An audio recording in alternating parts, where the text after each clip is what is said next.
तो पर्दे के पीछे एक बड़ा खेल शुरू हो चुका है। भारत अब ऐसा करने जा रहा है जिसके बारे में किसी ने सोचा भी नहीं होगा। हमारी सेनाओं को दुश्मन को हराने का आदेश मिल चुका है। आसमान, समंदर और जमीन, हर तरफ से घेराबंदी हो चुकी है। इसरो और डीआरडीओ ने ऐसा गुप्त प्लान तैयार किया है जिससे जंग शुरू होते ही भारत पाकिस्तान को पूरी तरह कमजोर कर देगा। वह इतना लाचार हो जाएगा कि मदद मांगने लगेगा। इस वीडियो में मैं आपको बताऊंगा कि पाकिस्तान के इलेक्ट्रॉनिक युद्ध सिस्टम को नष्ट करने और उसकी उड़ती आंखें यानी अवाक्स को खत्म करने का कौन सा गुप्त प्लान शुरू हो चुका है। आगे बढ़ने से पहले इस वीडियो को एक लाइक और चैनल को सब्सक्राइब जरूर करें। देखिए, यह प्लान ऐसा है कि उसे अंधा कर देगा, साथ ही अंतरिक्ष में उसके जासूसी सैटेलाइट्स को भी बेकार कर देगा। पाकिस्तान ने शिमला समझौते को तोड़कर अनजाने में भारत के लिए पीओके में घुसने का रास्ता आसान कर दिया है। दोस्तों, जंग सिर्फ मैदान में नहीं लड़ी जाती। असली जंग तो दिमाग और टेक्नोलॉजी की होती है, दुश्मन को अंधा और बहरा करने की। इस खेल में भारत अब सबसे आगे है। जंग जीतने के लिए सबसे जरूरी है सिचुएशनल अवेयरनेस, यानी सेना को पता होना चाहिए कि दुश्मन कहाँ है, क्या कर रहा है और उसे कैसे निशाना बनाना है। यहीं भारत अपना सबसे बड़ा दांव खेलेगा। पाकिस्तान के पास एक चीज है जिस पर उसे बहुत घमंड है, उसका airborne early warning and control system यानी अवैक्स। इसका नाम है सैब 2000। आसान शब्दों में कहें तो यह एक उड़ता रडार है जो पाकिस्तान की तीसरी आंख है। यह सैकड़ों किलोमीटर दूर से भारत के अंदर झांक सकता है, हमारे फाइटर जेट्स और मिसाइलों को ट्रैक करता है। यह पाकिस्तानी वायुसेना को रियल टाइम में बताता है कि कहां हमला करना है और कहां बचना है। यह उनकी गहरे हमले की ताकत की रीढ़ है। लेकिन दोस्तों, जंग शुरू होते ही भारत का पहला निशाना यही अवैक्स होगा। जैसे ही यह आसमान में उड़ेगा, भारत उसे वहीं मार गिराएगा। सोचिए, अगर दुश्मन की आंखें फोड़ दी जाएं, तो वह लड़ेगा कैसे? यह काम भारत दो बड़े हथियारों से करेगा। पहला है रूस का S-400 ट्रायम्फ, दुनिया का सबसे खतरनाक एयर डिफेंस सिस्टम। दूसरा है इजराइल के साथ मिलकर बनाया गया बराक 8 मिसाइल सिस्टम। ये दोनों लंबी दूरी की जमीन से हवा में मार करने वाली मिसाइलें हैं। इनकी रेंज 250 से 400 किलोमीटर है, यानी ये पाकिस्तान के अंदर उड़ रहे अवाक्स को भारत की जमीन से ही नष्ट कर सकते हैं। जैसे ही पाकिस्तानी अवाक्स बॉर्डर के पास आएगा, S-400 या बराकेट की मिसाइल उसे खत्म कर देगी। इसके बाद पाकिस्तान अंधा हो जाएगा। उसे पता ही नहीं चलेगा कि भारत के फाइटर जेट्स कहां से आ रहे हैं। उसका युद्ध मैनेजमेंट सिस्टम बेकार हो जाएगा। उसकी वायुसेना और जमीनी सेना का आपसी तालमेल खत्म हो जाएगा। उसे सिर्फ जमीन पर लगे रडारों पर निर्भर रहना पड़ेगा, जो पहाड़ी इलाकों में ज्यादा असरदार नहीं होते। यानी वह आधी जंग वहीं हार जाएगा। इसके बाद भारत का असली हमला शुरू होगा। जब पाकिस्तान अंधा हो चुका होगा, तब हमारे राफेल, तेजस, सुखोई और मिराज जैसे फाइटर जेट उसके इलाके में बिना डर के घुसेंगे, क्योंकि उसे ट्रैक करने वाली आंखें तो हम फोड़ चुके होंगे। फिर हमारी हाइपरसोनिक मिसाइलें, जिनकी स्पीड ध्वनि से 5 या 7 गुना ज्यादा है, पाकिस्तान के सैन्य ठिकानों को सेकंडों में तबाह कर देंगी। जब तक उसे हमले का पता चलेगा, सब कुछ राख हो चुका होगा।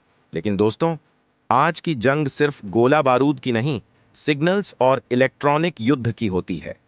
दुश्मन के संचार को ठप करना ही असली जीत है। पाकिस्तान के पास जो थोड़ा बहुत इलेक्ट्रॉनिक युद्ध का सिस्टम है, भारत उसे भी बेकार कर देगा। हमारे पास ऐसे सिस्टम हैं जो दुश्मन के रडार को भटका सकते हैं, उनकी मिसाइलों के गाइडेंस सिस्टम को गड़बड़ कर सकते हैं और उनके कमांड सेंटर का संचार जाम कर सकते हैं।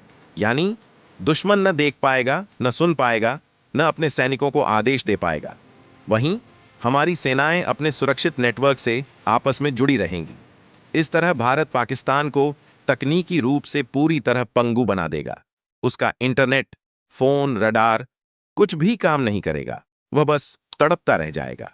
पाकिस्तान के पास कुछ सैटेलाइट्स भी हैं, लेकिन वे गिनती के और कमजोर हैं। भारत के पास एंटी सैटेलाइट मिसाइल एयरसेटी है, जो इन सैटेलाइट्स को पलक झपकते कबाड़ बना देगी। जमीन पर भी भारत ने दुश्मन को कमजोर करने की पूरी तैयारी कर ली है। हमारी स्पेशल फोर्सेस जैसे Garud commando, MARCOS, para commando और एनएसजी मैदान में उतरेंगी। गरुड़ कमांडो पाकिस्तान के हवाई अड्डों पर हमला कर उनके फाइटर जेट्स को उड़ान भरने से पहले ही नष्ट कर देंगे। मार्कोस कमांडो समुद्र और तट पर हमला करने में माहिर हैं। वे रात के अंधेरे में कराची जैसे बंदरगाहों पर हमला कर पाकिस्तानी जहाज़ों को डुबो सकते हैं। पैरा कमांडो हवा से पैराशूट के जरिए दुश्मन के इलाके में उतरकर तबाही मचाते हैं। इन्होंने 2016 में पीओके में सर्जिकल स्ट्राइक की थी। ये कमांडो पहाड़, जंगल या रेगिस्तान कहीं भी ऑपरेशन कर सकते हैं। दुश्मन के कैंप में बम लगाना, उनके जनरल को अगवा करना, ये सब इनके लिए आसान है। पाकिस्तानी सेना इनके नाम से कांपती है, क्योंकि इन्हें पकड़ना नामुमकिन है। एनएसजी के ब्लैक कैट कमांडो भारत के अंदर किसी भी गड़बड़ी को मिनटों में रोक सकते हैं। ये देश के हर मोर्चे पर चौकन्ने हैं। समंदर में भी भारत ने कमाल कर दिखाया है। जब पाकिस्तान ने अरब सागर में अपनी नौसेना की एक्सरसाइज शुरू की, तब हमारे नए स्वदेशी युद्धपोत आईएनएस सूरत ने कमाल कर दिया। इसने एक मीडियम रेंज मिसाइल दागकर तेज रफ्तार से समंदर की सतह के पास उड़ते टारगेट को नष्ट कर दिया। यह मिसाइल हमने इजराइल के साथ मिलकर बनाई है। इसकी रेंज 70 किलोमीटर है और यह खास तौर पर एंटी शिप मिसाइलों को मारने के लिए बनी है। आईएनएस सूरत ने न सिर्फ अपने रडार का इस्तेमाल किया, बल्कि दूसरे जहाज़ों और विमानों के सेंसर से मिली जानकारी को जोड़कर टारगेट को लॉक किया। यह हमारी नौसेना की नेटवर्क केंद्रित ताकत दिखाता है। यह टेस्ट हमने उसी इलाके में किया जहां पाकिस्तान अपनी एक्सरसाइज कर रहा था। यह भारत का खुला चैलेंज था कि हम तुम्हारी छाती पर मिसाइल दाग रहे हैं। अब जब भारत ने चारों तरफ से पाकिस्तान को फंसा दिया है, तो पाकिस्तान बौखला गया है और उसने सिंधु जल संधि को निलंबित करने पर चिल्लाना शुरू कर दिया और 1972 के शिमला समझौते को तोड़ दिया। इस समझौते में तय हुआ था कि दोनों देश आपसी बातचीत से मसले सुलझाएंगे और लाइन ऑफ कंट्रोल एलओसी को मानेंगे। लेकिन पाकिस्तान ने इसे तोड़कर खुद ही एलओसी को न मानने की बात कही। इससे भारत को फायदा हुआ है। अब भारत एलओसी पर और सख्त कदम उठा सकता है। पीओके में आगे बढ़ने का रास्ता और आसान हो गया है। दोस्तों, यह है भारत का मास्टर प्लान, टेक्नोलॉजी, रणनीति और ताकत का ऐसा मिश्रण जो दुश्मन को पलक झपकते मिट्टी में मिलाने की ताकत रखता है। लेकिन अंत में मैं आपको एक बात बता दूं कि भारत के द्वारा इस तरीके के प्लान बनाए जाने की जानकारी पूरी तरीके से विश्लेषण पर आधारित है कि भारत इस तरीके से आसानी से पाकिस्तान को घुटनों पर ला सकता है। फिलहाल कुछ भी हो, भारत ने हाल ही में जो टेस्ट किया है, उससे यह बात जाहिर है कि भारत पाकिस्तान के खिलाफ सतर्क है और पूरी तरीके से एक्टिव है। और बाकी वाकई में भारतीय सेना का गुप्त प्लान क्या होगा, इसकी सटीक जानकारी तो भारतीय सेना को ही होगी। फिलहाल अगर आपको भारत की सैन्य ताकत पर यकीन है तो कमेंट बॉक्स में इसका टहलका मचा दो, ताकि अगर पाकिस्तानी इस कमेंट को पढ़ें तो उनकी रूह कांप जाए। और इस वीडियो को एक लाइक करके अपने मित्रों तक शेयर जरूर करें, ताकि उन्हें भी जानकारी मिल सके। इसी तरह और भी नॉलेजेबल वीडियो देखने के लिए चैनल को सब्सक्राइब करके बेल आइकन को ऑल पर जरूर सेलेक्ट करें। जय श्री राम।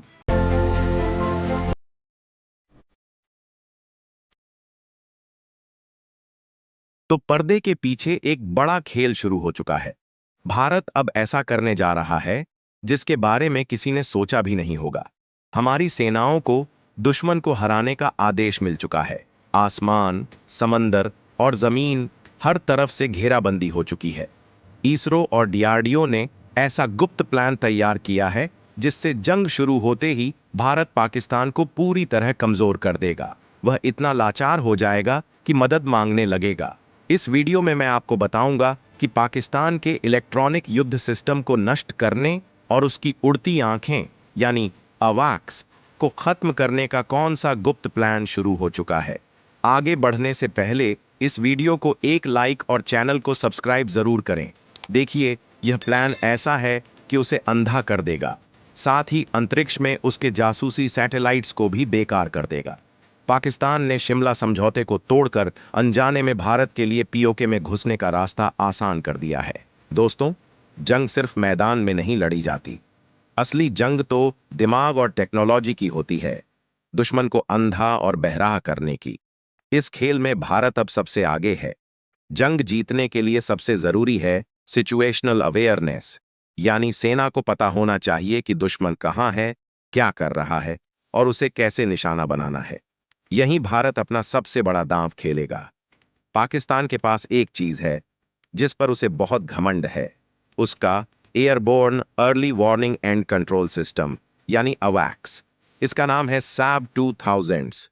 आसान शब्दों में कहें तो यह एक उड़ता रडार है जो पाकिस्तान की तीसरी आंख है। यह सैकड़ों किलोमीटर दूर से भारत के अंदर झांक सकता है, हमारे फाइटर जेट्स और मिसाइलों को ट्रैक करता है। यह पाकिस्तानी वायुसेना को रियल टाइम में बताता है कि कहां हमला करना है और कहां बचना है। यह उनकी गहरे हमले की ताकत की रीढ़ है। लेकिन दोस्तों, जंग शुरू होते ही भारत का पहला निशाना यही अवैक्स होगा। जैसे ही यह आसमान में उड़ेगा, भारत उसे वहीं मार गिराएगा। सोचिए, अगर दुश्मन की आंखें फोड़ दी जाएं, तो वह लड़ेगा कैसे? यह काम भारत दो बड़े हथियारों से करेगा। पहला है रूस का S-400 ट्रायम्फ, दुनिया का सबसे खतरनाक एयर डिफेंस सिस्टम। दूसरा है इजराइल के साथ मिलकर बनाया गया बराक 8 मिसाइल सिस्टम। ये दोनों लंबी दूरी की जमीन से हवा में मार करने वाली मिसाइलें हैं। इनकी रेंज 250 से 400 किलोमीटर है, यानी ये पाकिस्तान के अंदर उड़ रहे अवाक्स को भारत की जमीन से ही नष्ट कर सकते हैं। जैसे ही पाकिस्तानी अवाक्स बॉर्डर के पास आएगा, S-400 या बराकेट की मिसाइल उसे खत्म कर देगी। इसके बाद पाकिस्तान अंधा हो जाएगा। उसे पता ही नहीं चलेगा कि भारत के फाइटर जेट्स कहां से आ रहे हैं। उसका युद्ध मैनेजमेंट सिस्टम बेकार हो जाएगा। उसकी वायुसेना और जमीनी सेना का आपसी तालमेल खत्म हो जाएगा। उसे सिर्फ जमीन पर लगे रडारों पर निर्भर रहना पड़ेगा, जो पहाड़ी इलाकों में ज्यादा असरदार नहीं होते। यानी वह आधी जंग वहीं हार जाएगा। इसके बाद भारत का असली हमला शुरू होगा। जब पाकिस्तान अंधा हो चुका होगा, तब हमारे राफेल, तेजस, सुखोई और मिराज जैसे फाइटर जेट उसके इलाके में बिना डर के घुसेंगे, क्योंकि उसे ट्रैक करने वाली आंखें तो हम फोड़ चुके होंगे। फिर हमारी हाइपरसोनिक मिसाइलें, जिनकी स्पीड ध्वनि से 5 या 7 गुना ज्यादा है, पाकिस्तान के सैन्य ठिकानों को सेकंडों में तबाह कर देंगी। जब तक उसे हमले का पता चलेगा, सब कुछ राख हो चुका होगा। लेकिन दोस्तों, आज की जंग सिर्फ गोला बारूद की नहीं, सिग्नल्स और इलेक्ट्रॉनिक युद्ध की होती है। दुश्मन के संचार को ठप करना ही असली जीत है। पाकिस्तान के पास जो थोड़ा बहुत इलेक्ट्रॉनिक युद्ध का सिस्टम है, भारत उसे भी बेकार कर देगा। हमारे पास ऐसे सिस्टम हैं जो दुश्मन के रडार को भटका सकते हैं, उनकी मिसाइलों के गाइडेंस सिस्टम को गड़बड़ कर सकते हैं और उनके कमांड सेंटर का संचार जाम कर सकते हैं। यानी दुश्मन न देख पाएगा, न सुन पाएगा, न अपने सैनिकों को आदेश दे पाएगा। वहीं हमारी सेनाएं अपने सुरक्षित नेटवर्क से आपस में जुड़ी रहेंगी। इस तरह भारत पाकिस्तान को तकनीकी रूप से पूरी तरह पंगु बना देगा। उसका इंटरनेट, फोन, रडार कुछ भी काम नहीं करेगा। वह बस तड़पता रह जाएगा। पाकिस्तान के पास कुछ सैटेलाइट्स भी हैं, लेकिन वे गिनती के और कमजोर हैं। भारत के पास एंटी सैटेलाइट मिसाइल एसेटी है, जो इन सैटेलाइट्स को पलक झपकते कबाड़ बना देगी। जमीन पर भी भारत ने दुश्मन को कमजोर करने की पूरी तैयारी कर ली है। हमारी स्पेशल फोर्सेस जैसे Garud commando, MARCOS, para commando और एनएसजी मैदान में उतरेंगी। गरुड़ कमांडो पाकिस्तान के हवाई अड्डों पर हमला कर उनके फाइटर जेट्स को उड़ान भरने से पहले ही नष्ट कर देंगे। मार्कोस कमांडो समुद्र और तट पर हमला करने में माहिर हैं। वे रात के अंधेरे में कराची जैसे बंदरगाहों पर हमला कर पाकिस्तानी जहाज़ों को डुबो सकते हैं। पैरा कमांडो हवा से पैराशूट के जरिए दुश्मन के इलाके में उतरकर तबाही मचाते हैं। इन्होंने 2016 में पीओके में सर्जिकल स्ट्राइक की थी। ये कमांडो पहाड़, जंगल या रेगिस्तान कहीं भी ऑपरेशन कर सकते हैं। दुश्मन के कैंप में बम लगाना, उनके जनरल को अगवा करना, ये सब इनके लिए आसान है। पाकिस्तानी सेना इनके नाम से कांपती है, क्योंकि इन्हें पकड़ना नामुमकिन है। एनएसजी के ब्लैक कैट कमांडो भारत के अंदर किसी भी गड़बड़ी को मिनटों में रोक सकते हैं। ये देश के हर मोर्चे पर चौकन्ने हैं। समंदर में भी भारत ने कमाल कर दिखाया है। जब पाकिस्तान ने अरब सागर में अपनी नौसेना की एक्सरसाइज शुरू की, तब हमारे नए स्वदेशी युद्धपोत आईएनएस सूरत ने कमाल कर दिया। इसने एक मीडियम रेंज मिसाइल दागकर तेज रफ्तार से समंदर की सतह के पास उड़ते टारगेट को नष्ट कर दिया। यह मिसाइल हमने इजराइल के साथ मिलकर बनाई है। इसकी रेंज 70 किलोमीटर है और यह खास तौर पर एंटी शिप मिसाइलों को मारने के लिए बनी है। INS सूरत ने न सिर्फ अपने रडार का इस्तेमाल किया, बल्कि दूसरे जहाजों और विमानों के सेंसर से मिली जानकारी को जोड़कर टारगेट को लॉक किया। यह हमारी नौसेना की नेटवर्क केंद्रित ताकत दिखाता है। यह टेस्ट हमने उसी इलाके में किया जहां पाकिस्तान अपनी एक्सरसाइज कर रहा था। यह भारत का खुला चैलेंज था कि हम तुम्हारी छाती पर मिसाइल दाग रहे हैं। अब जब भारत ने चारों तरफ से पाकिस्तान को फंसा दिया है, तो पाकिस्तान बौखला गया है और उसने सिंधु जल संधि को निलंबित करने पर चिल्लाना शुरू कर दिया और 1972 के शिमला समझौते को तोड़ दिया। इस समझौते में तय हुआ था कि दोनों देश आपसी बातचीत से मसले सुलझाएंगे और लाइन ऑफ कंट्रोल LOC को मानेंगे, लेकिन पाकिस्तान ने इसे तोड़कर खुद ही LOC को न मानने की बात कही। इससे भारत को फायदा हुआ है। अब भारत LOC पर और सख्त कदम उठा सकता है। POK में आगे बढ़ने का रास्ता और आसान हो गया है। दोस्तों, यह है भारत का मास्टर प्लान, टेक्नोलॉजी, रणनीति और ताकत का ऐसा मिश्रण जो दुश्मन को पलक झपकते मिट्टी में मिलाने की ताकत रखता है। लेकिन अंत में मैं आपको एक बात बता दूं कि भारत के द्वारा इस तरीके के प्लान बनाए जाने की जानकारी पूरी तरीके से विश्लेषण पर आधारित है कि भारत इस तरीके से आसानी से पाकिस्तान को घुटनों पर ला सकता है। फिलहाल कुछ भी हो, भारत ने हाल ही में जो टेस्ट किया है, उससे यह बात जाहिर है कि भारत पाकिस्तान के खिलाफ सतर्क है और पूरी तरीके से एक्टिव है। और बाकी वाकई में भारतीय सेना का गुप्त प्लान क्या होगा, इसकी सटीक जानकारी तो भारतीय सेना को ही होगी। फिलहाल अगर आपको भारत की सैन्य ताकत पर यकीन है तो कमेंट बॉक्स में इसका टहलका मचा दो, ताकि अगर पाकिस्तानी इस कमेंट को पढ़ें तो उनकी रूह कांप जाए। और इस वीडियो को एक लाइक करके अपने मित्रों तक शेयर जरूर करें ताकि उन्हें भी जानकारी मिल सके। इसी तरह और भी नॉलेजेबल वीडियो देखने के लिए चैनल को सब्सक्राइब करके बेल आइकन को ऑल पर जरूर सेलेक्ट करें। जय श्री राम।